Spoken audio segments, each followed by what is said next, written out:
హల్లెలూయా. ప్రభునామ స్తోత్రం కలుగాక. మీ అందరికీ నా ధన్యవాదాలు తెలియజేస్తున్నాను. పాష్ గారు చాలాసేపు నా గురించి చెప్పారు. అని ఇది ఈరోజు ఉపవాస కూడిక కదా. మరి చిన్న ప్రార్థన చేసుకొని వాక్య భాగంలోకి వెళ్దాం.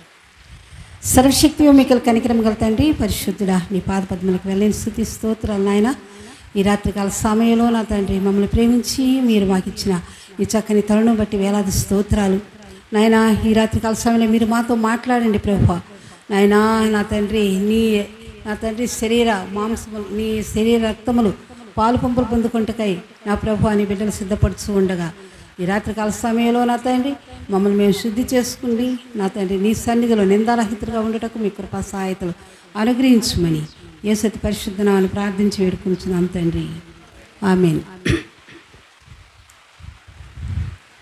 ఎత్తైన కొండ పైన ఏకాంతముగా చేరి రూపాంతర అనుభవము పొందా ప్రార్థించు ప్రియుడా, ప్రార్థించు ఓ ప్రియుడా. ఈరోజు కొన్ని కొండల గురించి నేను చెప్పాలని ఆశపడుతున్నాను. ముఖ్యంగా యెరూషలేము పట్టణం. కీర్తనల గ్రంథము 125వ అధ్యాయము 2వ వచనం ఒకసారి చదివి సహాయం చేయండి. కీర్తనల గ్రంథము 125వ అధ్యాయము 2వ వచనం. యెరూషలేము చుట్టూ పర్వతములున్నట్లు యెహోవా ఇది మొదలుకొని నిత్యము తన ప్రజల చుట్టూ ఉండును. ఇక్కడ యెరూషలేము పట్టణము దాని చుట్టూ ఏమన్నాయంట? పర్వతాలు ఉన్నాయంట. అదేవిధంగా ప్రభువు కూడా తన ప్రజల చుట్టూ ఉండి కాపు కాస్తాడని మరి వాక్యం చెబుతుంది. మొదట అసలు ఈ యెరూషలేము ఏంటి? యెరూషలేము ఎన్ని పట్టణాలు లేవు. యెరూషలేము పట్టణం ఒకటి ప్రత్యేకత ఏంటి, దీని విశిష్టత ఏంటి అని మనం చెప్పుకుంటే, ఇది 1000 సంవత్సరాల క్రితమే అబ్రహాముకి వాగ్దాన భూమి, దేవుడిచ్చిన వాగ్దాన భూమి యెరూషలేం. అందుకే అబ్రహాము యొక్క కుమారులు ఇస్సాకు, ఇష్మాయేలు, వాళ్ళ సంతతి అయిన యూదులు, తర్వాత ముస్లింలు, వీళ్ళకి ఇప్పటికీ కూడా యెరూషలేం పట్టణం అనేది పుణ్యస్థలం. అంతేకాదు క్రైస్తవులకు కూడా, ఎందుకంటే మన ప్రభువు అక్కడ జన్మించాడు. యెరూషలేం పట్టణంలో మన ప్రభువు జన్మించాడు. అందుకే క్రైస్తవులకు కూడా అది ఎలా ఉంది? పుణ్యస్థలంగానే ఉంది. ఎందుకంటే చాలామంది జెరూసలేం చూడాలని ఆశపడుతూ ఉంటారు. అక్కడికి వెళ్ళి ప్రభు తిరిగిన స్థలాలు అవన్నీ చూసినప్పుడు ఆ కాలంలో ఉన్నట్టే ఫీల్ అవుతారు. నేనైతే చూడలేదు, కానీ మా అన్నయ్య 2-3 సార్లు పోయాడు. అంటాడు, ఎప్పుడన్నా ఒకసారి నువ్వు చూడు పాప, చాలా బాగుంటుంది, అసలు అక్కడికి వెళ్తే ఇంకా రావాలనిపించదు, నిజంగా ప్రభు ఇక్కడ తిరిగాడు కదా అని అనిపిస్తుంది అని చెప్తూ ఉంటాడు. ఇటువంటి యెరూషలేము పట్టణము పరలోకానికి కూడా పోల్చబడింది కదా. ప్రకటన గ్రంథం చూడండి, ప్రకటన గ్రంథం 21:10 ఉంటుంది. యెరూషలేము పట్టణము పరలోక పట్టణానికి సాదృశ్యంగా ఉంది. ఇవాళ నేను ఇవన్నీ తిప్పుతూ ఉంటే టైం గడిచిపోద్దేమో, నేను చెప్పుకుంటూ పోతాను లేకపోతే. సరే, ప్రకటన 21:10 ఈ విషయం ఉంటుంది. ఏది? యెరూషలేము పట్టణము యెరూషలేము అను పరిశుద్ధ పట్టణము దేవుని మహిమ కలదై పరలోకమందు దేవుని యొద్ద నుండి దిగువచ్చుట యోహాను గారు చూశాడంట. అర్థమవుతుందా? అంటే ఎంత శ్రేష్టమైనదో ఈ పట్టణం ఒకసారి ఆలోచిద్దాం. ఇంకా ఈ పట్టణం గురించి మత్తయి సువార్త 4:5 కూడా పరిశుద్ధ పట్టణమని ఈ పట్టణానికి పేరు కనపడుతుంది. అలాగే కీర్తనలో 46:4 కూడా దేవుని పట్టణమని యెరూషలేం పట్టణం గురించి చెప్పబడింది. అయితే ఈ యెరూషలేము చుట్టూ ఏమున్నాయంట? కొండలు, పర్వతములు. యెరూషలేము చుట్టూ పర్వతములు ఉన్నాయి. అలాంటప్పుడు ఆ ప్లేస్ ఎలా ఉంటుంది? సురక్షితంగా, శత్రువుల భయం లేకుండా చాలా సురక్షితంగా ఆ యెరూషలేము పట్టణం ఉంటుందన్నమాట. ఈ కొండలలో ముఖ్యంగా 4 పర్వత శ్రేణులు మనకు కనిపిస్తూ ఉంటాయి. అవి వాటి గురించి ఈరోజు నేను మీతో మాట్లాడాలనుకుంటున్నాను. విశ్వాసి జీవితంలో ఈ 4 కొండల అనుభవం తప్పనిసరిగా ఉండాలి. ఉంటే గనక మనకు కూడా ఆ నూతన యెరూషలేములో మనకు కూడా ఇల్లు ఉంటుంది. అర్థమైంది నేను చెప్పిన మాట? ఈ 4 కొండల అనుభవాలు మన జీవితాల్లో ఉంటే మనకు పరలోక రాజ్యంలో మన ఇల్లు సురక్షితంగా ఉంటుందన్నమాట. అవి ఈరోజు మనం నేర్చుకుందాం. మొదటిది చూస్తే మోరియా కొండ. ఏమిటది? మోరియా కొండ. ఇది యెరూషలేములో గలిలయ ప్రాంతంలో ఉంటుంది. అంటే యెరూషలేములోనే గలిలయ ప్రాంతంలో ఈ మోరియా కొండ ఉంటుంది. వాస్తవానికి ఈ ప్రాంతం అంతా ఎన్నిక లేని ప్రాంతం. గలిలయ ప్రాంతం అనేది సరైన ప్రాంతం కాదు. కానీ ప్రభువు అక్కడ తిరగటం వల్ల దానికి ఒక ప్రత్యేకత ఏర్పడిందనమాట. ఆ ప్రాంతం అంతా మహిమకరంగా మార్చబడిందంట. చూడండి, యెషయా 9వ అధ్యాయం, యెషయా గ్రంథము 9వ అధ్యాయం 1, 2, 8వ వచనం, మొదటి వచనము, 2వ వచనము, 8వ వచనం ఒకసారి చదివి సాయం చేయండి. అయినాను వేదన పొందిన దేశం మీద చదివేసేమ్మా.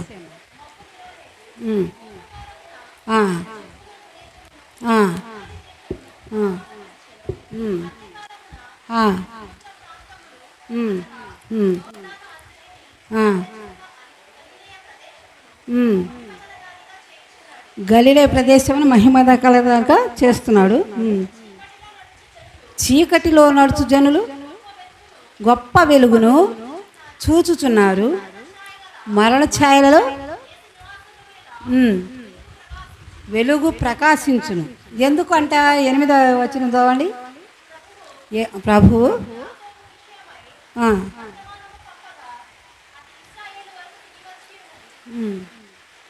8వ వచనం అమ్మా. 8ఏనా? ఏల అనగా మనకు శిశువు పుట్టినని వస్తుంది. 6 ఏల అనగా మనకు శిశువు పుట్టిన. అది కారణం. ఆ గలిలయ ప్రాంతం అంతా ఒకప్పుడు ఎలా ఉన్నా అది మహిమతో నిండిపోయింది. ఎందుకంటే అక్కడ ప్రభువు జన్మించిన కారణానన్నమాట. అయితే ఈ కొండపై అనేక అనుభవాలు మనకు తెలుసు. ఈ కొండ మీద అనుభవాలు మనకి తెలుసు.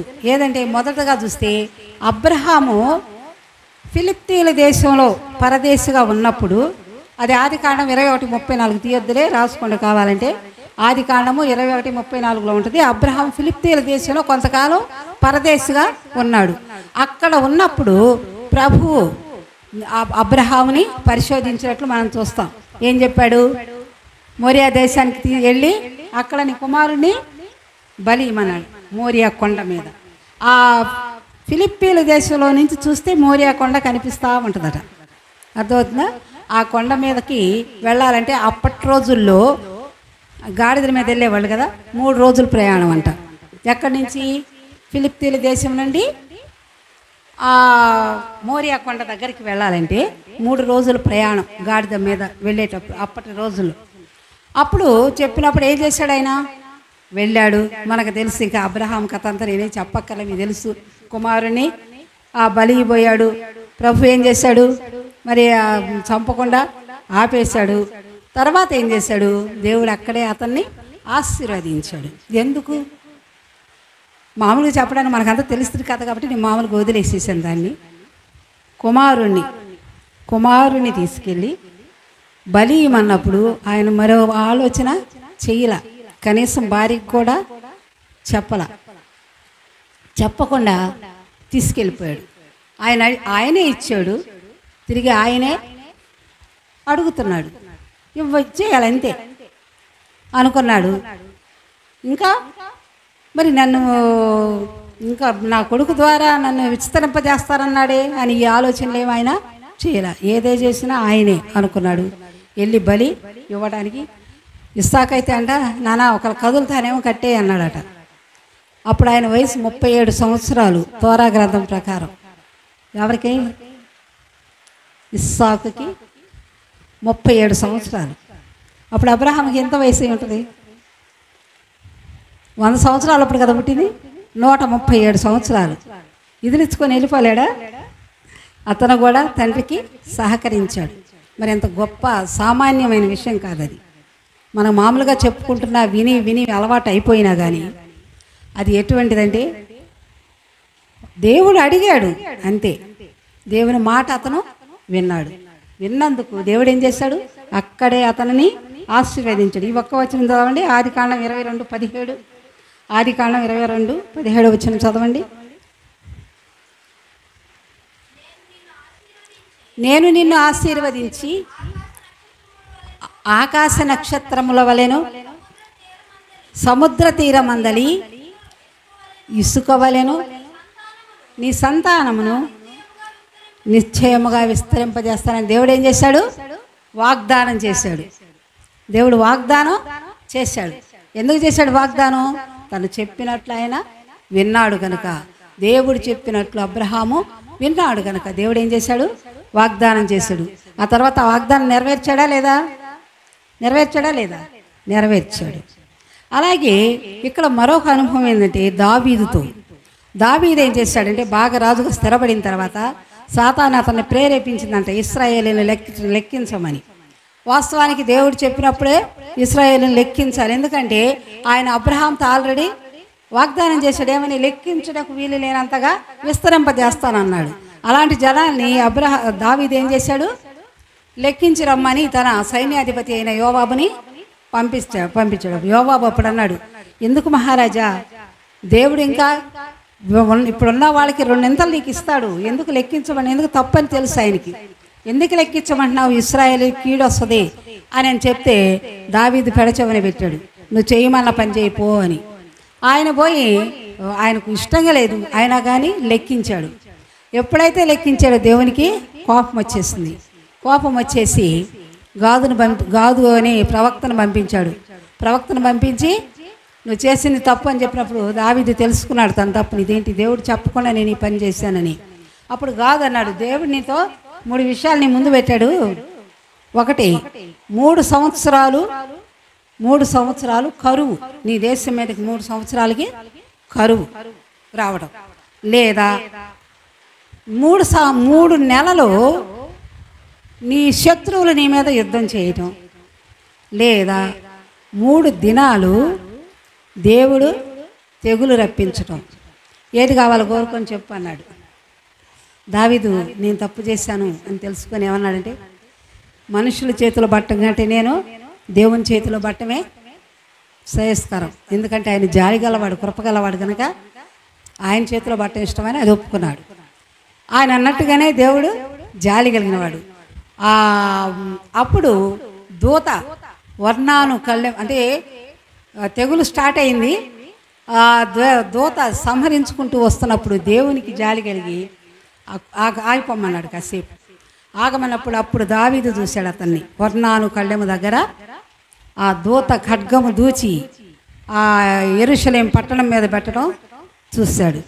చూసి సాగిలపడి దేవుని దగ్గర క్షమాపణ వేడినప్పుడు దేవుడు ఏం చేశాడంటే, ఆ వర్ణాను కళ్ళెం మీద నాకు బలిపీఠం కట్టించమన్నాడు. అర్థమవుతుందా? అలా అది కూడా ఏంటంటే దావీదు ఒక తప్పు చేసిన అతను తెలుసుకొని దేవుని దగ్గర దేవునికి తనని అప్పగించుకున్నాడు.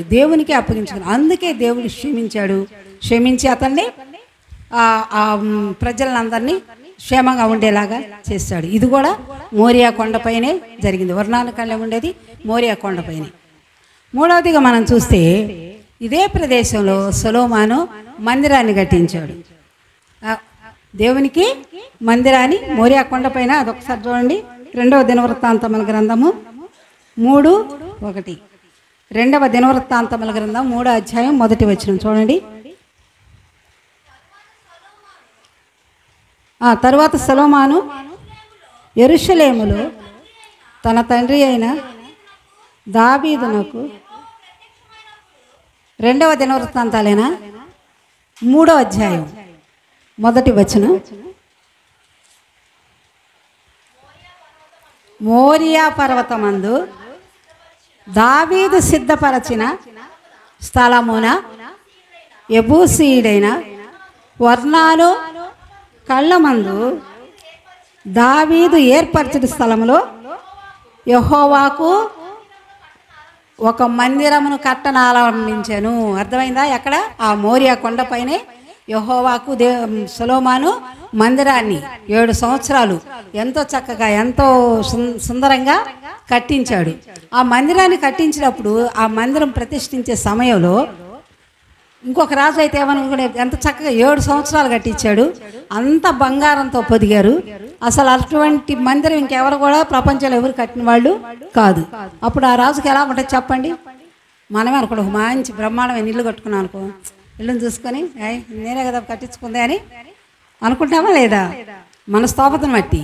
మరి ఆ రాజు ప్రపంచాన్ని మించిపోయే అంత చక్కని మందిరాన్ని కట్టించినప్పుడు వాస్తవానికి ఏమనుకోవాలి ఆయన? నేనే కట్టించాను చూడు బ్రహ్మాండమైన మందిరాన్ని అనుకోవాలా. ఏం చేశాడు తెలుసా? మందిరము ముందు మోకరించి 2 చేతులు పైకెత్తి దేవుని ప్రార్థించాడు. ఏమనో తెలుసా? ప్రభువా, నువ్వు ఆకాశ మహాకాశం పట్టజాలని వాడవు, నీవు ఈ చిన్న మందిరం నీకు ఏపాటి, ఈ చిన్న మందిరము నీకు ఏపాటిది, నువ్వు ఇక్కడ నీకు చాలదు, నీకు ఆకాశ మహాకాశములే చాలవు, ఇది నీకు ఎలా చాలద్ది, నీ దృష్టి ఉంచు ఇక్కడ అని అడిగాడు. ఏమడిగాడు? నీ దృష్టి. ప్రభు కరిగిపోయాడు తెలుసా? ఆ మాటకి కరిగిపోయాడు. ఆకాశము నుండి అగ్ని దిగి ఆ బలులన్నిటిని కూడా దహించి వేసిందంట. వీళ్ళు మామూలుగా బలులు అర్పించేటప్పుడు దహించాలి కదా. ఆకాశము నుండి అగ్ని దిగి ఆ దహన బలులన్నిటినీ దహించి వేసినప్పుడు ఆ యాజకులు నిలవలేక దూరంగా వెళ్ళిపోయారంట. ఇంకేంటి ఇంకోటి తెలుసా? ఆయన అడిగింది ఏంటి? నీ కనుదృష్టి ఉంచమన్నాడు. దేవుడే దిగి వచ్చాడు. ఆ మందిరము మహిమతో నిండిపోయింది. దేవుని స్తోత్రం చెప్పండి. హల్లెలూయా. చూసారా? కాబట్టి దేవుని మాట వింటూ మనం ముందుకు వెళితే ఆయన తప్పనిసరిగా మనకు వాగ్దానాలు చేస్తాడు, వాటిని నెరవేర్చే దేవుడై ఉన్నాడు. మనం మామూలుగా 31st నైట్ ఏం చేస్తాం? వాగ్దానాలు తీసుకుంటాం, సంతోషంగా. కానీ ఆ వాగ్దానం ముందు మీరు ఒక మాట చేర్చుకోవాలి. ఏంటో తెలుసా? దేవుని మాట వినిన ఎడల. అర్థమైందా? వాగ్దానం వచ్చింది నాకు నెరవేర్తాం అని అనుకుంటే కుదరదు. దాని ముందు ఏముండాలా? దేవుని మాట వింటేనే ఆ వాగ్దానం నెరవేరేది. ఒకసారి ఒక అబ్బాయి నా దగ్గరకు వచ్చాడు. 31st నైట్ అయిపోయి ఒక 6 నెలలు అయిపోయింది. జూలై నెలలో ఏదో వచ్చింది. వచ్చి అంటున్నాడాక, ఈ దేవుడు చూడు నాకేం వాగ్దానం ఇచ్చాడు అని అప్పుడు చూపిస్తున్నాడు. నిన్ను ఆస్తికర్తలుగా చేస్తాను అని ఉంది. ఏమన్నాడంటే, ఆస్తికర్తలుగా చేస్తామని ఇచ్చాడు నాకు దేవుడు. నాకు రోజుగా తినడానికే మాకు సరిగా ఉండదు, నన్ను అంటే ఆస్తికర్తలుగా చేస్తానంట. చేస్తాడు. నేను సంతోషపడ్డాను. 6 నెలలు అవుతుంది. ఏది 10th అయ్యింది, 6 నెలలు అయింది. ఏది నాకు ఆస్తికర్తలుగా అంటే నేను అన్నాను, నువ్వు దేవుడు ఎట్లా చెప్తాడు అట్లా వినయ్యా, ఇంకా 6 నెలలు ఉందిగా, ఇంకా 6 నెలలు ఉంది కదా, దేవుడు చెప్పినట్టు నువ్వు చేయకపోతే అప్పుడు నన్ను అడుగు అన్నా. సరే అయిపోయింది. తర్వాత ఆ అబ్బాయికి పెళ్లి చేశారు, వేరే ఊరు వెళ్ళిపోయాడు. వెళ్ళిపోయిన తర్వాత కొంతకాలానికి వచ్చాడు. ఎలా వచ్చాడు తెలుసా? పాస్టర్గా వచ్చాడు. వచ్చి ఏమన్నాడు తెలుసా? అక్క నువ్వు చెప్పింది కరెక్ట్, దేవుని మాట వింటే ఆస్తికర్తలుగా చేస్తాడు. పెద్ద మందిరము కట్టించుకున్నాను చాలా. అది అక్కడ హైదరాబాద్ సైడ్ అక్కడ నాకు మందిరం నిండా కూడా నాకు ఎంతమందినో బిడ్డల్ని దేవుడు ఇచ్చాడు. నిజమేనక్క, ఆయన మాట వింటే ఆయన ఆస్తికర్తలుగా చేస్తాడు. కాబట్టి మనం కూడా దేవుడు వాగ్దానం చేశాడని నెరవేరుస్తాడంటే ఓరకే నెరవేర్చడు. ఏం చేయాలా? ఆయన మాట వినాలి. ఇది మోరియా కొండ అనుభవం. అర్థమవుతుందా? దేవుని మాట వినిన ఎడల ఆయన మనల్ని మనకు వాగ్దానాలు చేస్తాడు, ఆశీర్వాదాలు ఇస్తాడు. ఆ ప్రకారం చదువుతాడు. ఇంకా రెండవదిగా చూస్తే రెండవ కొండ పేరు ఒలీవల కొండ. ఏంటది? ఒలీవల కొండ. ఈ ఒలీవల కొండలు ఆ 4 శిఖరాలు ఉంటాయి, దాంట్లో ఎత్తైన శిఖరాలు. ఆ ఒలీవల కొండలో 4 ఉంటాయి శిఖరాలు. అందులో అన్నిటికంటే ఎత్తైన శిఖరము 830 మీటర్లు ఉంటుందట. ఎంత? 830 మీటర్లు ఉంటుంది ఆ ఎత్తు. అవి పైగా ఆ పర్వతం ఎలా ఉంటుందంటే బాగా స్లోపుగా ఉండదు, కొంచెం నిటారుగా ఉంటుంది. ఎవరు పడితే వాళ్ళు ఎక్కాలంటే ఎక్కలేరు. పైగా ఆ కొండ అంతా కూడా అడవి, మొత్తం అడవి ఉంటుంది. పైగా ఒలీవ చెట్లు ఎక్కువ ఉంటాయి. ఒలీవ చెట్లతో అడవితో ఆ కొండ అంతా నిండి ఉంటుంది. దాన్ని ఎక్కాలంటే అందరికీ సాధ్యమయ్యేది కాదు. అది దాని పాదము దగ్గర గెస్సెమనే తోట ఉంటుంది. ఒలీవల కొండల పాదం దగ్గరే గెస్సెమనే తోట ఉంటుంది. మనకు తెలుసు కదా, ప్రభువుకు కూడా ఒలీవల కొండ అనుభవం ఉంది. ఆ ఒలీవల కొండకి వెళ్ళి ఏం చేసేవాడు ఆయన? ఆ గెస్సెమనే తోటలో ఏకాంతంగా ప్రార్థన చేసేవాడు ప్రభు. ఇంకా ఈ ఒలీవ చెట్ల గురించి చూస్తే ఒలీవ ఆకులు, ఒలీవ దేనికి నూనె దేనికి సాదృశ్యంగా ఉంది? పరిశుద్ధాత్మకి సాదృశ్యంగా ఉంది. ఇంకా దేవుని యొక్క పిల్లలు ఒలీవ మొక్కల వలె దేవుని సన్నిధిలో ఉంటారు అని మన వాక్యాన్ని చూస్తూ ఉంటాం. చూడండి, దేవునితో మనకి అనుబంధం ఉంటే అటువంటి విశ్వాసులంట దేవుని మందిరంలో ఒలీవ చెట్ల వలె ఉంటారని పరిశుద్ధ గ్రంథం కీర్తనలు 52:8 ఉంటుంది. కీర్తనలు 52:8 ఆ మాట ఉంటుంది. ఒలీవ నేనైతే అందరూ ఎలా ఉన్నా, నేనైతే దేవుని మందిరంలో ఒలీవ చెట్ల వలె ఉన్నానని దావీదు అంటాడు. అలాగే యెహోవా యందు భయభక్తులు గల వారి పిల్లలు కూడా ఎలా ఉంటారు? ఒలీవ. అది కీర్తనలో 128:3 ఉంటుంది. కీర్తనలో 128. అది ఇప్పుడు మన దావీదు అనుభవం చూస్తే దావీదు తన సొంత కుమారుని ద్వారా అడవులకి తరం పడ్డాడు కదా. ఫస్ట్ ఏమో సౌలుతో తరం పడ్డాడు. రాజు అయిన తర్వాత తన సొంత కుమారుడు అబ్షాలోము ఏం చేశాడు? రాజు మీద కుట్రబన్ని రాజును చంపాలని చూసినప్పుడు రాజు ఏం చేశాడంటే అడవులకి వెళ్ళిపోయాడు. వెళ్ళేటప్పుడు ఆయన ఒలీవ కొండ ఎక్కుతూ ఏడుస్తూ వెళ్ళాడట. ఆ ఒలీవ కొండ మీద ఆయనతో ఉన్నవాళ్ళు కూడా, వాళ్ళంతా కూడా ఎవరంటే అది ఎక్కగలిగిన వాళ్ళే ఆ కొండని ఎక్కగలిగారు. ఇంకో సంగతి ఏంటంటే ఆ వెళ్ళేటప్పుడు సౌలు కుటుంబానికి సంబంధించిన షిమి అనేవాడు దావీదుని శపిస్తున్నాడు ఒక పక్క. ఏమని? నువ్వు చేయకుండా పని చేసావు, సౌలు రాజు నీ ద్వారా నీ వల్లనే చచ్చిపోయాడు, అందుకే నీ కొడుకు నిన్ను తరుముతున్నాడు అని శపిస్తూ ఉంటే యోవాబు అన్నాడు, అభిషేక్ అనుకుంటా అంటాడేమని, వాడిని చంపేను ఒక్క దెబ్బకి అంటాడు. అప్పుడు దావీదు అంటాడు, దేవుడే నా సొంత కొడుకే నన్ను తరుముతుంటే అతనంత వదిలే ఒకవేళ అయ్యే దేవుడు నాకు దీవెనలుగా ఇస్తాడేమో అని తను తగ్గించుకొని ఏడుస్తూ దేవుని ప్రార్థిస్తూ ఆ ఒలీవ కొండ ఎక్కినట్టు మనం చూస్తాం. అయితే ఆ కొండ ఎక్కాలంటే ముందు ఆ కొండ ముందంట కెద్రోను వాగు ఉంటుందంట. ఏంటది? కెద్రోను వాగు. ఆ వాగు అంటే ఆ నీళ్లు మంచిగా ఉండవు, ఎందుకంటే ఆ ఊరి అంత కల్మషం అంతా ఆ వాగులోకే వదిలేస్తారు. దుర్గంధము, దాన్ని దాటి వెళ్ళాలంటే సామాన్యమైన విషయం కాదు, ఎవరు పడితే వాళ్ళు వెళ్ళలేరు, అంత భయంకరంగా ఉంటుంది. అట్లా ఆ కెద్రోను వాగు దాటి ఆ ఒలీవల కొండ దావీదు ఎక్కినట్లు మనం చూస్తున్నాం. అయితే ఇంకా ఏ విషయం ఏంటంటే దావీదు ఒక్కసారి ఎక్కి వెళ్ళాడు, ప్రభు ఎన్నిసార్లు వెళ్ళి ఉంటాడు? అనేక మార్లు ఆ ఒలీవ కొండ మీద వెళ్ళి ప్రార్థన చేశాడు. చివరి రాత్రి కూడా ఆయన వెళ్ళి ఏం చేశాడు? తన రక్తం తన చెమట బిందువుల రాగా అయ్యేలాగా ఆయన దేవుని దగ్గర ప్రార్థించాడు. దేవుని దగ్గర తండ్రి దగ్గర ప్రార్థన చేశాడు. ఒకానొక సమయం, ఒక్క క్షణం ఆయనకి కొంచెం భయం కూడా కలిగింది. ఎందుకంటే మానవుడిగా పుట్టాడు కదా. కొంచెం ఏమన్నాడు? నీ చిత్తం అయితే ఈ పాత్ర నా యొద్ద నుంచి తొలగించమని ప్రభు అడిగాడు. మళ్ళీ వెంటనే మళ్ళీ గ్రహించుకొని నేను వచ్చింది, ప్రభు వచ్చింది దేనికి? మనల్ని విడుదల చేయటానికే కదా.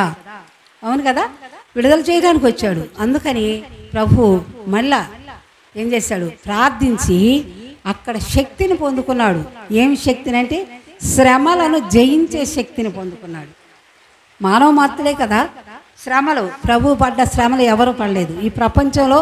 ఇంతకుముందు కానీ ఇప్పుడు కానీ ఎప్పుడు కానీ ఎవరు అటువంటి శ్రమలు అనుభవించలేదు. మనకు తెలుసు, ఎన్నిసార్లు వినుంటాం ప్రభు పడ్డ శ్రమలు, ఆయన్ని హింసించిన విధానం, ఆయన చిత్రవద చేసిన పరిస్థితులు, అవన్నీ మనకి గ్రహింపే. వాస్తవానికి ఆ కోడ దెబ్బలతో చాలామంది చచ్చిపోతారట. ప్రభు చనిపోలేదు, అప్పటికే 40 దినాలు ఉపవాసం ఉండి మరి ఇవన్నీ ఎందుకు చేశాడు ఆయన? దానికి ఆ శక్తి ఎక్కడొచ్చిందంటే ఆయన ఆ ఒలీవల కొండకెళ్ళి ఆ శక్తిని ప్రార్థించి ఆ శక్తిని పొందుకున్నాడు. అర్థమవుతుందా? కాబట్టి ఈ అనుభవం ఏంటంటే శ్రమలకు సాదృశ్యంగా ఉంది. దేనికి? శ్రమలకి. మనకు అవమానాలే రావచ్చు, నిందలే కావచ్చు, హేళనలే కావచ్చు, ఇంకా ఏమైనా కావచ్చు, ఇంకా సమస్యలే కావచ్చు. ఇవన్నీ కూడా, ఈ శ్రమలన్నీ కూడా దేనికి సాదృశ్యంగా ఉన్నాయంటే ఒలీవల కొండ అనుభవానికి సాదృశ్యం. మనం ఏం చేస్తామంటే మనకొచ్చే శ్రమలు ఏందమ్మా? పెద్ద పెద్ద శ్రమలు పడుతున్నాము మనం. ఏం పడుతున్నాము? చిన్న చిన్నయే కదా మనకు కలిగేది. ఏదో తినడానికి లేదను కొంతమంది, లేకపోతే అంటే రోజువారీగా ఉండట్లేదని కొంతమంది, లేకపోతే ఇంకేదన్నా ఇంట్లో కలతలు, ఇంకా ఇంకా ఇంకా పక్కన వాళ్ళతో గొడవలు, ఇంకే ఇలాంటివే కదా సమస్యలు. అవి ఏపాటివి ఇలా వచ్చి అలా వెళ్ళిపోతాయి, అంతే కదా. పెద్ద సమస్యల మనకు అప్పటికి చాలా పెద్దగా భయంకరంగా, అమ్మో ఈ సమస్య ఎట్లా మనం ఇది అవ్వాలనుకుంటాం. తర్వాత మనం గుర్తు చేసుకుంటే దానికోసం మనం ఎంత శ్రమ పడింది అనిపించింది, ఎంత భయపడింది దానికోసమేనా అనిపిస్తుంది. కాబట్టి ఇది మనకు వచ్చే చాలా చిన్న శ్రమలే. వీటిని కూడా మనం కొంత జయించలేకపోతే ఇక మనం ఎట్లా విశ్వాస జీవితం అవుతుంది? చాలామంది ఏం చేస్తారు, తలనొప్పిగా నమ్మ ప్రార్థన అందుకనే రాలా, అది పెద్ద సమస్య. లేకపోతే ఇంకేదో చుట్టం వచ్చారు ప్రార్థనకి రాలా, అదొక పెద్ద సమస్య. ఆలోచించుకోండి. ప్రభు ఈ విధంగా ఆలోచిస్తే మరి ప్రభు కొరకు ఎంతమంది ప్రాణాలు అర్పించిన వాళ్ళు ఉన్నారు. వాళ్ళందరూ ఆ విధంగా ఆలోచించుకుంటే ఇంతగా మా దేవుని ప్రకటించగలిగే పరిస్థితి వచ్చేదా? రాదు. కాబట్టి ఇంత చిన్న శ్రమలు, ఇటువంటి చిన్న శ్రమలు కూడా మనం జయించలేకపోతే ఒకవేళ మనకి ఇంకా పెద్ద శ్రమలు వస్తాయేమో. అవునా? ఎందుకు? ఇప్పుడు లోకం ఎట్లా ఉంది? మన క్రైస్తవుల మీద తిరగబడుతున్నారు. ఇంకా మన ఆంధ్రప్రదేశ్ చాలా వరకు బాగుంది, మన ఆంధ్ర కదా. ఇంకా మరి మణిపూరు ఇట్లా రాష్ట్రాలన్నీ చూస్తున్నాం, వాళ్ళు ఎంత శ్రమలు అనుభవిస్తున్నారు కదా. అటువంటి శ్రమలేం లేవు మనకి. అయినా కానీ మనం ఏం చేస్తున్నాం? దేవుని నిర్లక్ష్యం చేస్తున్నాం. నిజమైన విశ్వాసి ఏం చేయాలంటే శ్రమలు వచ్చినప్పుడు ఏం చేయాలంటే ప్రార్థన చేయాలి. ఏం చేయాలి? ప్రార్థనకున్న శక్తి ఇంకా దేనికి లేదు. అర్థమవుతుందా? నువ్వు ప్రార్థన చేస్తే ఎటువంటి శ్రమనైనా, ఎంత సమస్యనైనా నువ్వు జయించగలుగుతావు. సమస్య తొలగిపోవద్దని నేను చెప్పను. సమస్యలు వస్తాయి మనుషులు, మన సమస్యలు రాకుండా ఎట్లుంటాయి? రాగాలు రావా, రొప్పులు రావా, అన్నీ వస్తూనే ఉంటాయి. సమస్యలు వస్తాయి, కానీ వాటిని జయించే శక్తి మన దేవుణ్ణి అడగాలి. కానీ ఈ సమస్య తొలగిపోవాలి అని అడగకూడదు. ఎందుకంటే తొలగిపోయే సమస్యలు అయితే దేవుడే తొలగిస్తాడు. తొలగించలేదనుకోండి దాటిని జయించే శక్తి మనకి ఇస్తాడు. ఎప్పుడు? మనం ప్రార్థించినప్పుడు. అర్థమవుతుందా? మనం ప్రార్థిస్తేనే ఆ సమస్యలన్నీ కూడా మనం జయించగలుగుతాం. ఇది ఒలీవ కొండ అనుభవం. మూడవదిగా చూస్తే కల్వరి కొండ లేదా గోల్కొతా కొండ. ఏంటది? గోల్కొతా కొండ. కల్వరి కొండలే కదా గోల్కొతా కొండ. ఇది యెరూషలేము నగరానికి, ఆ నగరానికి వెలుపల ఉన్న ప్రదేశంలో ఉంటుంది ఈ కొండ. అర్థమవుతుందా? ఎక్కడ ఉంటుంది? యెరూషలేము నగరం, దాని చుట్టూ ప్రాకారం ఉంటుంది కదా, ప్రాకారం బయట ఈ కొండలో ఉంటుంది గోల్కొతా కొండ. ఇది కపాల స్థలం అంటారు. దీన్ని ఏమంటారు? కపాల స్థలం. ఎందుకంటే చూడటానికి దూరం నుండి చూస్తే మనిషి పుర్రె ఆకారం కనిపిస్తూ ఉంటుంది. 2 కళ్ళు అంటే 2 గుంటల కళ్ళు దగ్గర, ముక్కు దగ్గర, నోటి దగ్గర అన్నట్టు దూరం ఉంటే నేను బైబిల్లో చోట చూశాను, అది ఫోటో. దూరం నుండి చూస్తే ఎలా ఉంటుంది? కపాలం లాగానే ఉంటుంది అనమాట. అందుకని దాన్ని కపాల స్థలం అంటారు. అయితే ఈ స్థలము అంత రాళ్ళమై, నడవలేరు, ఎముకలు, ఇంకా భయంకరంగా ఉంటుంది ఆ పరిస్థితి. అది చూడటానికి అసలు ఆ ప్రాంతానికి సరిగ్గా నడిచి మామూలుగా అయితే వాముల కాళ్ళతో అయితే వెళ్ళలేరు అనమాట. అటువంటిది. ఇంకో సంగతి ఏం తెలుసా? ఎవ్వరు కూడా అక్కడికి వెళ్ళటానికి కోరుకోరు. ఎవరు కూడా ఆ గోల్కతా కొండకి వెళ్ళటానికి ఎవరు కోరుకోరు. ఎందుకో తెలుసా? నరహంతకులు, దొంగలు, ఇంకా వ్యభిచారులు వీళ్ళందరినీ సిలువేసే ప్రదేశం అది. ఏమిటది? సిలువ. సిలువ అనేది ఏంటమ్మా? శిక్ష. అప్పుడు యూదులకు ఉన్న యూదులు రోమీలు వాళ్ళది ఏంటంటే సిలువ అనేది శిక్షకు గుర్తు. అర్థమవుతుందా? వాడిని సిలువ వేశాడంటే వాడు ఎట్టాంటోడు, ఎంత దుర్మార్గుడైతేనే వాడిని సిలువ వేశారు. అర్థమవుతుందా అంటారు. అయితే అటువంటి సిలువ మన కోసం మనం వెళ్ళకుండా ఎవరికి భరించారు? ప్రభువే భరించాడు. నిందలకి, అవమానాలకి, శిక్షకి గుర్తుగా ఉన్న సిలువ ఇప్పుడు దేనిగా మారింది? విడుదలకు గుర్తుగా మారింది. స్తోత్రం చెప్పండి దేవునికి ఒకసారి. హల్లెలూయా. విడుదలకు గుర్తుగా మారింది. అంతకుముందు సిలువ అంటే భయపడేవాళ్ళు, ఇప్పుడైతే మెళ్ళ కూడా వేసుకొని తిరుగుతున్నాం. ఎందుకు? అంత విలువ దానికి ఎవరిచ్చారు? మన ప్రభువు ఇచ్చాడు. అయితే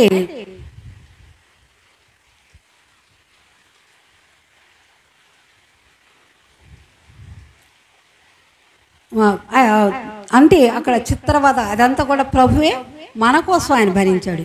మరి మనమేం చేస్తున్నాం? దానికి ప్రతిగా మనమేం చేస్తున్నాం?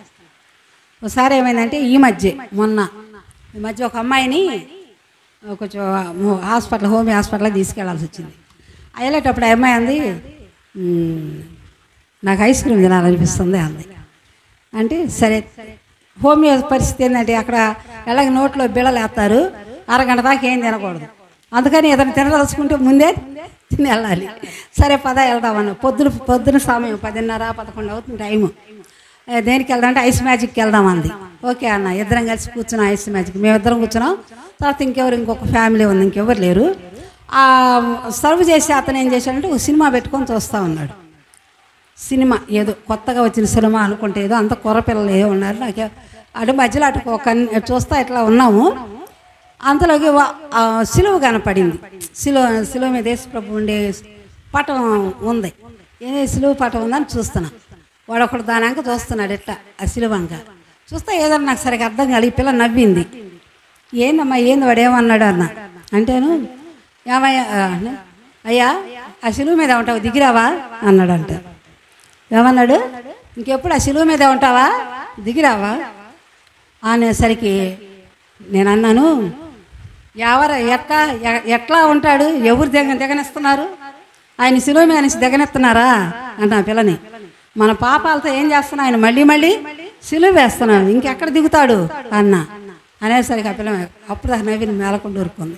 అంటే వాళ్ళు ఎగతాళిగా మాట్లాడినా నిజమే, సిలువాన్ని దిగనేట్లా మనం ఏం చేస్తున్నాము? మన యొక్క పాపాల ద్వారా ఏం చేస్తున్నాము? ఆయన మళ్ళీ సిలువ వేస్తున్నాం.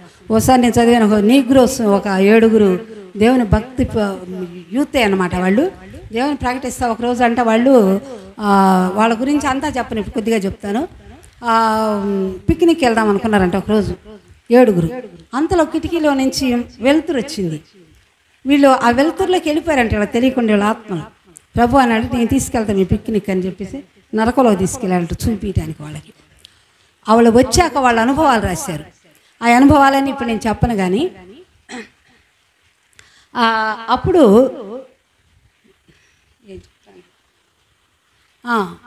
యేసయ్య వాళ్ళతో ఉన్నాడంట. ఒక అతను చేయి పట్టుకొని తీసుకెళ్తుంటే ఆ నరకంలో ఉండి ఒకడు కేకలు పెడుతున్నాడంట, ప్రభా నన్ను రక్షించు, నాకు తెలియలేదు, భూమి మీద ఉన్నప్పుడు నాకు తెలియలేదు, నన్ను రక్షించయ్యా అంటే మెదలకుండా వచ్చేస్తున్నాడంట.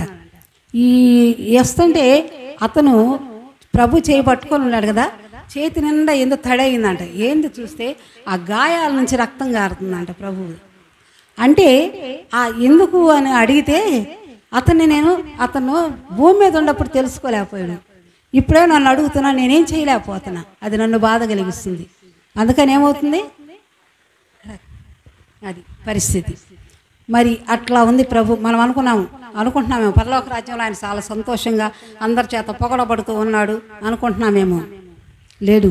ఎలా ఉన్నాడంటే మన కోసం, ఈ భూమి మీద ఉన్న వాళ్ళ కోసం విజ్ఞాపన చేస్తున్నాడు, వేదన పడుతున్నాడు, మారట్లేదు. అయ్యో వీళ్ళంతా నేను సృష్టించిన వాళ్ళంతా నరకానికి వెళ్ళిపోతున్నారే, వీళ్ళని ఎట్లా అనేది ఆయన వేదన పడుతున్నాడు.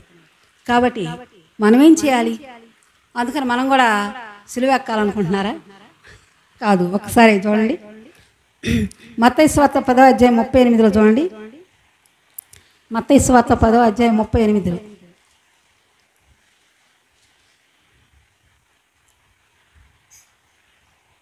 పదవ అధ్యాయం 38.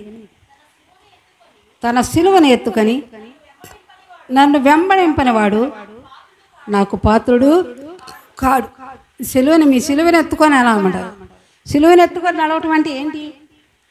మన శరీరేచ్ఛలను సిలువ వేయాలని చెప్తాడు. గలతీ పత్రిక 5:24 చూడండి. గలతీ పత్రిక 5:24లో మనం సిలువ వేసి ఉన్నాము అని చెప్తున్నాడు ఆయన. మరి సిలువ వేశారో లేదో మరి మనమే ఆలోచించుకుందాం. వేటికి? మన శరీరేచ్ఛలకు. శరీరం అనేకం కోరుతూ ఉంటుంది. వాటన్ని అవేంటి?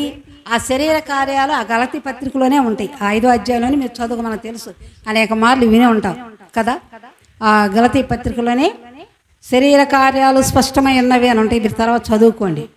ఆ శరీర కార్యాలన్నీ కూడా వాటికి ఏం చేయాలి? మనం సిలువ, వాటిని సిలువేయాలట. అంటే ఏంటి? మన శరీరం చెప్పినట్టు మనం వినకూడదు.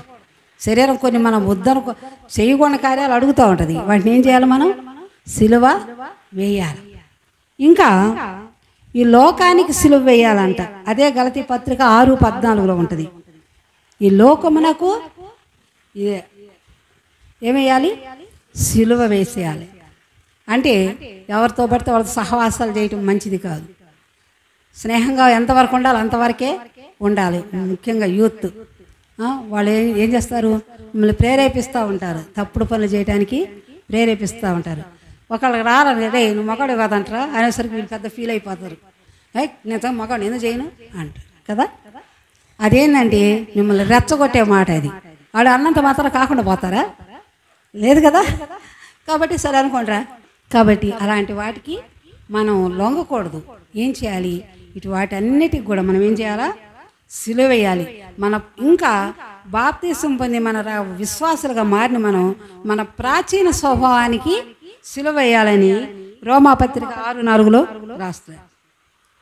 మన ప్రాచీన స్వభావానికి సిలువ వేయాలి. మీరు చదువుకున్న తర్వాత రోమాపత్రిక 6:6. కాబట్టి మరి ఈ అనుభవం ఏంటంటే, ఈ మూడవది కల్వరి అనుభవం ఏంటంటే, మనం కూడా క్రీస్తుతో పాటు మన సిలువ ఎత్తుకొని మనం నడవాలి. ఎలా నడవాలో చెప్పుకున్నాం కదా. ఆ విధంగా దేవుని సన్నిధిలో మనం నడవాలి. ఇక 4వ కొండ సియోను కొండ. ఏంటది? సియోను కొండ. దీన్ని పరిశుద్ధ పర్వతం అంటారు. ఈ సియోను కొండను ఏమంటారు? పరిశుద్ధ పర్వతం అని కీర్తనలు 2:6లో ఉంటుంది. కీర్తనలు 2:6లో పరిశుద్ధ పర్వతం ఇది. మన ప్రభువైన యేసయ్య ఆ సియోను కొండ మీద ఆసీనుడై ఉంటాడంట. ఎక్కడ? సియోను కొండ మీద ఆసీనుడై ఉంటాడు. మనం కూడా ఎక్కడికి వెళ్ళాలి?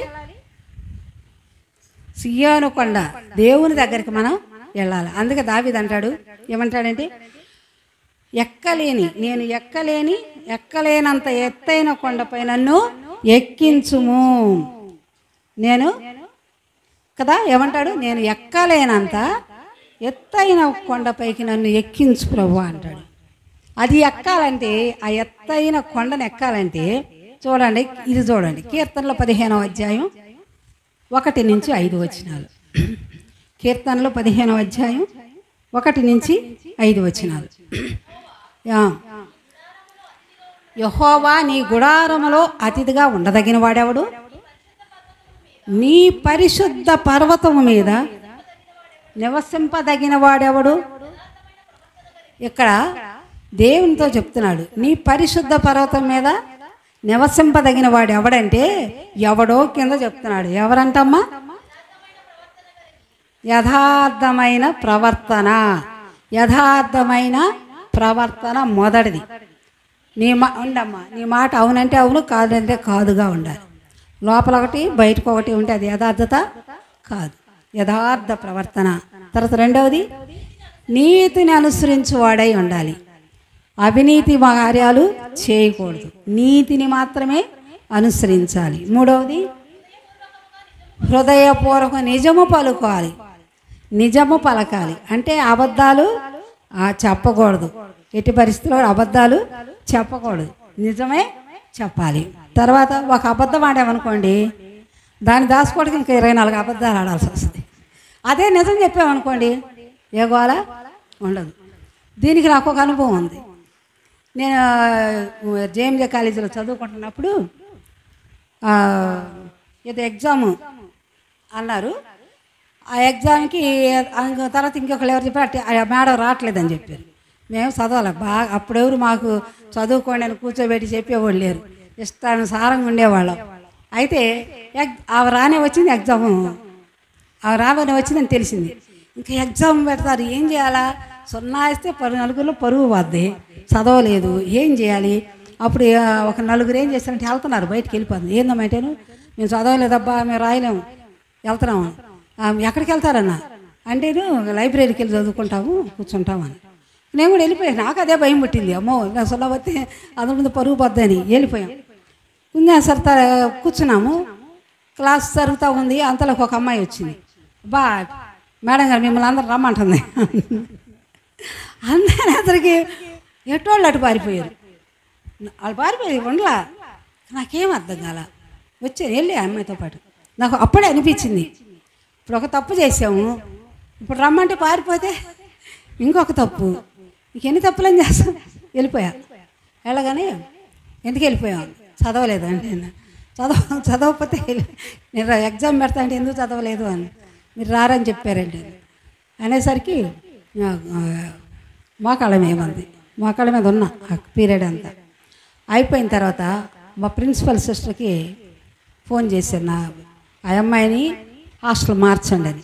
అంటే అంతకుముందు డిగ్రీ అంటే ఇంటర్ చదువుతున్నాను అప్పుడు.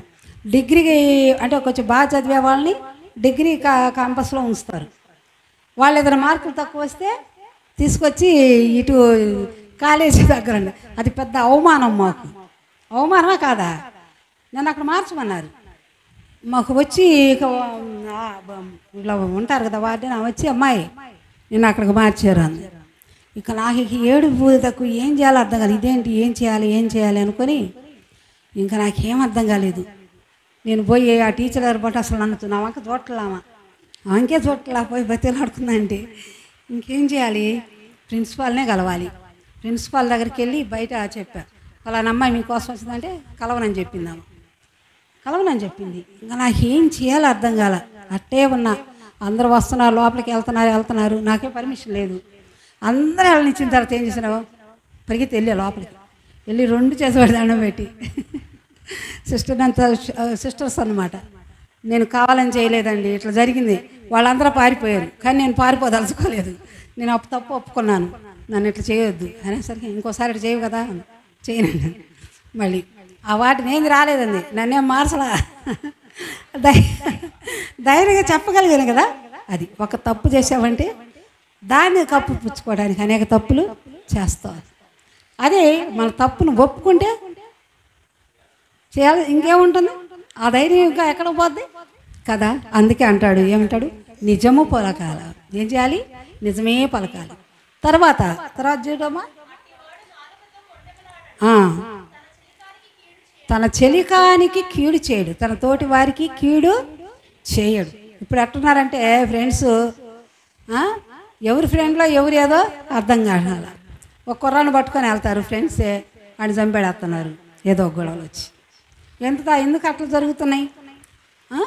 ఎందుకు జరుగుతున్నాయి? సరైన మార్గంలో ఉండకపోవటం వల్ల, సరైన మార్గాల్లో ఉండకపోవటం వల్ల ఇలాంటివన్నీ జరుగుతుంది. కాబట్టి సరైన వాడు తన మిత్రుడికి కీడు చేయడు. తర్వాత పొరుగువానిపై నింద, ఇతరుల మీద నింద, ఇతరుల మీద నిందలు. మనం ఏంటంటే ఏదైనా తప్పు చేసామంటే ఒప్పుకోం, అది ఇతరులకు అండగట్టడానికే చూస్తూ ఉంటాం. నిజమైన విశ్వాసి ఏం చేస్తాడు? ఇతర మీద నింద మోపడు. తర్వాత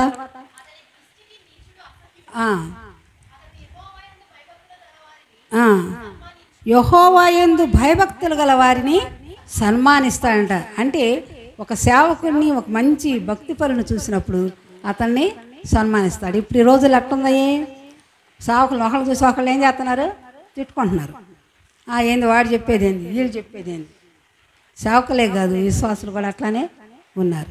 అయితే నిజంగా భక్తి పరుని చూసినప్పుడు మనకి సంతోషం కలగాలి కదా. ఒకసారి ఇట్లా నేను వెళ్తా ఉన్నాను, ఎక్కడికో విజయవాడ ఎక్కడో వెళ్తా ఉన్నా. ఎవరో ఒక ఆమె చూస్తుంది, ఆమె కూడా నగల ఎగలేమి లేవు. చూసి నవ్వింది. నేను ఎక్కడైతే చూసినట్లేదే అనుకున్నా. ప్రైజ్ రాడమ్మా అంది.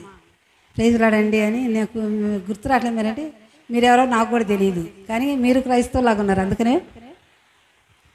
అందుకనే ప్రైజ్ రాడని చెప్పాను. నాకు సిగ్గు అనిపించింది, నాకు ఆ మాట సిగ్గు అనిపించింది. అంటే ఒకరినొకరు గౌరవించుకోవాలి. మనమంతా దేవుని పిల్లలం అయినప్పుడు ఒకళ్ళని చూసి ఒకళ్ళు వ్యసన పడకూడదు. ఏం చేయాలా? ఒకళ్ళనొకళ్ళు గౌరవించుకోవాలి. వీళ్ళు ఏం చెప్తున్నాడు? యెహోవా యందు భయభక్తులు గలవారిని సన్మానిస్తాడంట.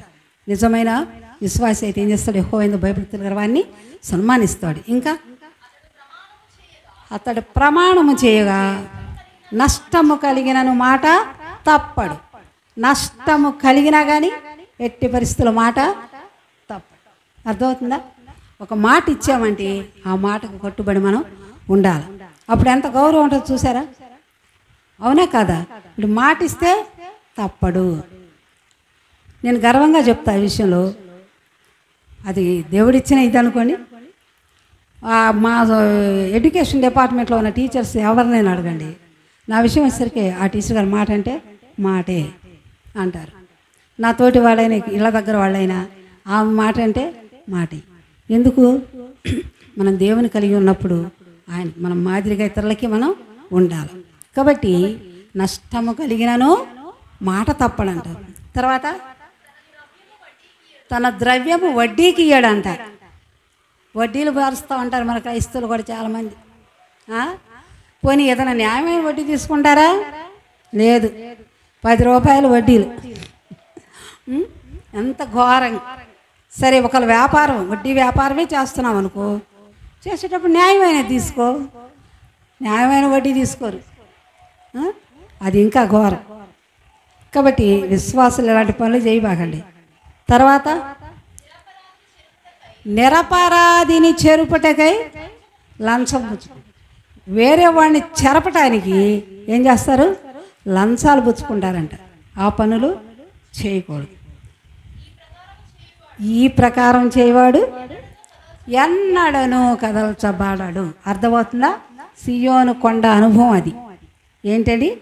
యథార్థవర్తన, నీతిని అనుసరించి నడచడం, నిజం పలకటం, చెలికాని కీడు చేయకపోవడం, పెరుగువానిపై నింద మోపకూడదు, యెహోవా యందు భయభక్తులు గలవారిని సన్మానించాలి, నష్టం కలిగిన మాట తప్పకూడదు, వడ్డీలకు తీసుకోకూడదు, లంచం పుచ్చుకోండి. ఈ 9 ఉంటే నువ్వు ఎప్పటికీ కదల్చబడవు.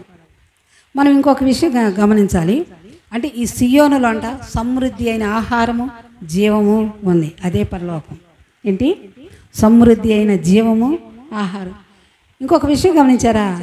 ముందు 3 మోరియా కొండ అనుభవం, ఒలీవల కొండ అనుభవం, గొల్గతా కొండ అనుభవం కలిగి ఉంటే ఆటోమేటిక్గా ఈ సియోను కొండ అనుభవం మనకు వచ్చేసింది. అర్థమవుతుందా? యెహోవా మాట వింటాము కనుక ఇలాంటి పనులు చేయం. మొదటి అనుభవం. ఒలీవల కొండ అనుభవం, శ్రమలు వచ్చినప్పుడు దేవుని దగ్గర ప్రార్థన చేస్తాం కనుక ఇలాంటి పనులు చేయం. గొల్గతా కొండ అనుభవం, మన సిలువనెత్తుకొని మనం నడుస్తాం, శరీరేచ్చలకన్నట్టు సిలువ వేస్తాం కాబట్టి ఇలాంటి పనులు. అర్థమైందా? మొదటి 3 కొండల అనుభవాలు మనకుంటే ఆటోమేటిక్గా 4వ కొండ కూడా అనుభవం వస్తుంది. దేవుడే మనల్ని ఎక్కిస్తాడు. దావీదు అన్నట్టు, నేను ఎక్కలేని ఎత్తైన కొండ నన్ను ఎక్కించుమని ప్రభువుని అడుగుతున్నాడు. కాబట్టి ప్రభువే మనల్ని ఈ కొండ ఎక్కిస్తాడు. మరి ఈ 4 కొండల అనుభవాలు మనకు ఉంటే ఏంటన్నమాట? పరలోక రాజ్యంలో మనకి స్థిర నివాసాలు దేవుడు ఏర్పాటు చేస్తాడు. దేవుని స్తోత్రం కలుగాక. హల్లెలూయా. దేవుడి వాక్యం తన వినికిడి దీవించి ఆశ్రయించుగా. ఆమేన్. ఈ 3 కొండల అనుభవాలు నువ్వు దాటి వెళ్తేనే పరలోక రాజ్యం సియోను కొండలోకి నువ్వు చేరగలవని, మనం ఎక్కలేము కానీ మనం లెక్కించే దేవుడు మనం లెక్కిస్తాడు అని దైవజనుల ద్వారా ప్రభు మనతో మాట్లాడిన మాటలు హృదయపూర్వకంగా తలపోసుకుంటూ ఓ చిన్న ప్రార్థన చేద్దాం. 4 కొండల అనుభవాలు దేవుని సేవకురాల ద్వారా మనం విన్నాం. మొట్టమొదటి కొండ మోరియా కొండ. ఇది దేవుని మాట విని దాన్ని అనుసరించాలి అని, అలాగున్న దేవుని మాట విని మనం అనుసరించినప్పుడు మరి దేవుడు యెరూషలేము చుట్టూ పర్వతములు ఎలాగున్నాయో మన చుట్టూ కూడా అలాగుంటాడు అని, దైవికమైన కాపుదల దేవుడు మనకు అనుగ్రహిస్తారని మనం విన్నాం. రెండవదిగా ఒలీవల కొండ. మరి శ్రమలు వచ్చినప్పుడు బెదిరిపోక, కృంగిపోక, ప్రార్థనా జీవితాన్ని కలిగి ప్రభువు మనకు జయం అనుగ్రహించేవాడని నమ్మి కొనసాగాలి అని, ప్రార్థనాపూర్వకమైన అనుభవాన్ని కలిగి ఉండాలని ప్రభు మాట్లాడుతూ వచ్చారు. మూడవదిగా శరీరానుసారంగా నడువక క్రీస్తుతో కూడా సిలువనెత్తుకొని మనం ఆయన వెంబడించినప్పుడు, ఆత్మానుసారంగా మనం నడిచినప్పుడు ఈ కల్వరి కొండ అనుభవాన్ని మరి మనం అనుభవించగలమని, ఆత్మానుసారంగా నడవండి అని ప్రభు మనతో మాట్లాడుతూ వచ్చాడు. ఇలాగ నడుస్తూ ఉన్నప్పుడు మనం ఎక్కలేము కానీ మనం లెక్కించగలిగినటువంటి దేవుని పరిశుద్ధ పర్వతముల మనం చేరాలి అంటే దరిదాపుగా మరి చాలా వివరణ ఉంది. కానీ సమయాన్ని బట్టి దేవుని సేవకురాలు మరి సమయాన్ని సద్వినియోగపరచుకొని 9 అనుభవాలు సియోను కొండకు, పరిశుద్ధ పర్వతములోకి, పరలోక రాజ్యములకు మనం చేర్చబడాలి అంటే ఈ 9 అనుభవాలు మనకు ఉండాలి అని యథార్థముగా ఉన్నది ఉన్నట్లుగా దేవుని సేవకుల ప్రభు మనం ఆలకించాం. మరి ప్రభు పాసన్నిధిలో కూడి వచ్చిన మనం ఒక చిన్న ప్రార్థనతో ఈ కార్యక్రమాన్ని నేను ముగించబోతున్నాను. పశ్చాత్తాపడుతూ ఈ 4 కొండల అనుభవాల్లోకి నన్ను నడిపించిన ఆయన, నీ మాట వినడానికి సహాయం చేయండి. శరీరానుసారంగా జీవించక ఆత్మానుసారంగా జీవించడానికి సహాయం చేయండి. శ్రమలు వచ్చినప్పుడు చేతగాని వాడి వలె కృంగిపోక తండ్రి, ప్రార్థనాపూర్వకంగా వాటిని ఎదిరించగలిగినటువంటి కృప నాకు అనుగ్రహించయ్యా. అలాగే నీ పాద సన్నిధిలో పరిశుద్ధ పర్వతములోకి నేను వెళ్ళడానికి యథార్థమైన ప్రవర్తన కలిగి నీతిని అనుసరించి నడుస్తూ హృదయపూర్వకంగా నిజాన్ని పలుకుతూ ఇట్టి కార్యములు చేసి అయా నీ పరిశుద్ధ పర్వతములోకి నేను సమీపించడానికి నాకు సహాయం చే ప్రభు అని హృదయపూర్వకంగా మరి పశ్చాత్తాపడుతూ చిన్న ప్రార్థన చేద్దాం. నిత్యము కదలని సియోను కొండపై,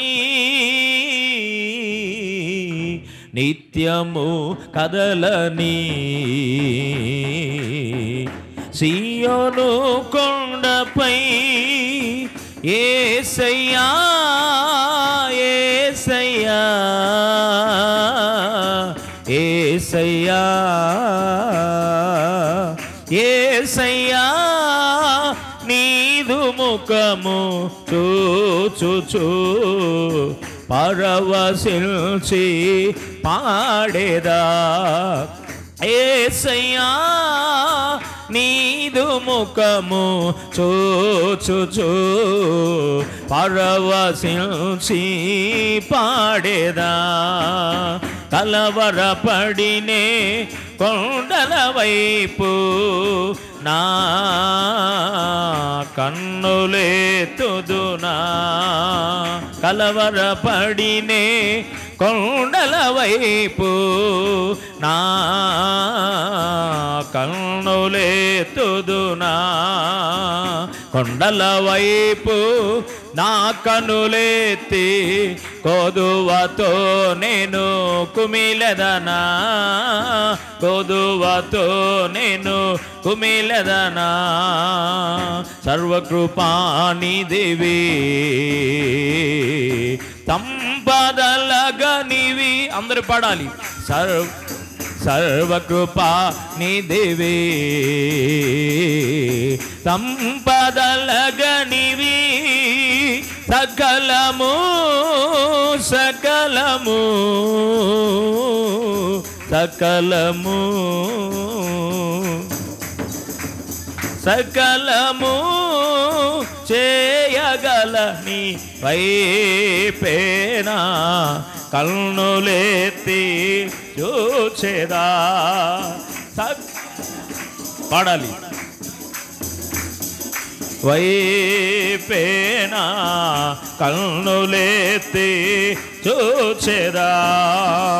కొండల వైపు నా కనులెత్తి కొదువతో నేను కుమిలెదనా. కొదువతో నేను కుమిలెదనా. కలవరపడినే కొండల వైపు నా కన్నులెత్తుదునా. కలవరపడినే కొండల వైపు నా కన్నులెత్తుదునా. సకల ఆశీర్వాదములకు కారణభూతుడా, సర్వశక్తి మిక్కిలి కృప కలిగిన మా ప్రియ పరలోకపు తండ్రి, నీ పరిశుద్ధ పాదములకు వెళ్ళలేని స్తుతులు స్తోత్రములు చెల్లిస్తున్నాం. ఏది మా ఆధ్యాత్మిక వ్యక్తిగత జీవితాలకు అవసరమై ఉన్నదో, చివరి దినాల్లో నాయన ప్రయాణము చేస్తున్నటువంటి మా విశ్వాస జీవితానికి ఏది అవసరమో నాయన, నీ భక్తులు నీవు ప్రయాణించినటువంటి నాయన ఈ పర్వతముల గురించి కొద్ది నిమిషాలు నీ దాసురాలు నిలబెట్టుకొని మాతో మీరు మాట్లాడుతూ మేము సరిచేసుకోవడానికి నాయనా, మా బ్రతుకులు సరిదిద్దుకోవడానికి నీవు కలిగి ఉన్నటువంటి అనుభవాలను మేము కూడా కలిగి ఉన్నట్లుగా తండ్రి మీరు మమ్మల్ని హెచ్చరిస్తూ మాట్లాడిన విధానం బట్టి మీకు వందనాలు. వాక్యాన్ని విత్తిన నీ దాసులను ఇంకను మీరు బలపరచండి. పలు ప్రాంతాల్లో నమ్మకమైన సాక్షిగా మీరు వాడుకున్నామని కృప చూపించమని ప్రార్థన చేస్తున్నాం. ఆయుష్కాలమును ఆరోగ్యాన్ని నాయన మీరు అనుగ్రహించమని ప్రార్థిస్తున్నాం తండ్రి. మీకు వందనాలు. కృప చూపగలిగిన దేవుడు నాయన, నీ దాసురాలను దీవించి వారికి ఇచ్చిన కుటుంబాన్ని బట్టి మీకు వందనాలు. బిడలను భవిష్యత్ జీవితాలను ఆశీర్వాదకరంగా మలచండి. ఆత్మానుసారంగా నాయన నీ కృపలో వారు వర్ధిల్ల చేయమన్నట్లు కృప చూపించమని ప్రార్థన చేస్తున్నాం. మంచి ఆరోగ్యాలు ప్రభువా నీ దాసురాలకు మీరు అనుగ్రహించండి, కృప చేత నింపండి. మా కల్వరి సియోను మినిస్ట్రీని మీరు ఆశీర్వదించండి. మినిస్ట్రీలో ఉన్న సేవకులు దీవించండి, సహకార సేవకులను దీవించండి నాయన. అన్ని సంఘాలను నాయన అప్పగించబడినటువంటి ప్రతి సంఘములో నమ్మకంగా సేవ చేస్తున్న ప్రతి దాసురాలను మీరు దీవించమని ప్రార్థన చేస్తున్నాం. ఈ రాత్రి ఐటే కాలనీ కల్వరి సియోను ప్రార్థన మందిరంలో ఏర్పాటు చేయబడిన ఈ 3 దినాల ఉపవాస ప్రార్థన కార్యక్రమాల్లో మొదటి రాత్రి ఆత్మీయ తల్లిగారిని ప్రభు మీరు నడిపించే వందను బట్టి మీకు వందనాలు. నీ కృపలో నీ దాసురాలను జ్ఞాపకం చేసుకొని చేసిన ప్రార్థన కార్చిని కన్నీరు వ్యర్థపరచక నీ దాసురాల ద్వారా అమూల్యమైనటువంటి సందేశం మీరు అందించారు. అందును బట్టి మీకు వందనాలు. నేను విత్తబడిన వాక్యం మా జీవితాల్లో మంచి నేలన పడిన విత్తనము వలె అవి ఫలించునుగాక, అవి స్థిరపరచబడునుగాక, అవి అభివృద్ధిపరచబడునుగాక. సాతానుడు ఎత్తుకెళ్ళిపోకుండా ప్రభువా నీవు పొందినటువంటి ఈ రూపాంతరపు అనుభవం, ఈ కొండల అనుభవాల్లోకి నాయన మమ్మల్ని నడిపించమని, శ్రమ దినమున నీవు కృంగిరేడల చేతగాని వాడవుతావన్నావు నాయన. ప్రార్థనా శక్తి చేత నీ బలము చేత నింపబడి నీ మాటను అంగీకరిస్తూ నాయన నిన్ను వెంబడిస్తూ ఆత్మానుసారంగా నడుస్తూ పరిశుద్ధ పట్టణమైన పరలోక రాజ్యములో నాయన మేము చేర్చబడినట్లు కృప చూపించమని ప్రార్థన చేస్తున్నాం. ఈ రాత్రి కాలపు దీవెన ఆశీర్వాదం చేత మమ్మల్ని నింపండి. ఉపవసించి నీ పాదసన్నదులు చేస్తున్న ప్రార్థన నీ దాసురాలకును కుటుంబానికి చేరికుడు వచ్చిన మా అందరికీ ఆశీర్వాదకరంగా మీరు మలచమని, చూస్తున్న ప్రతి వారు కూడా ఆత్మీయ జీవితంలో పురికొల్పబడినట్లుగా కృప చూపించి ప్రత్యేకమైన సన్నిధి వారికి తోడైంచి నడిపించి నీ కార్యమును జరిగించమని యేసు ప్రభు నామములో అడిగి వేడుకొనుచు ప్రార్థించుచున్నాము తండ్రి. ఆమేన్. Praise the lord.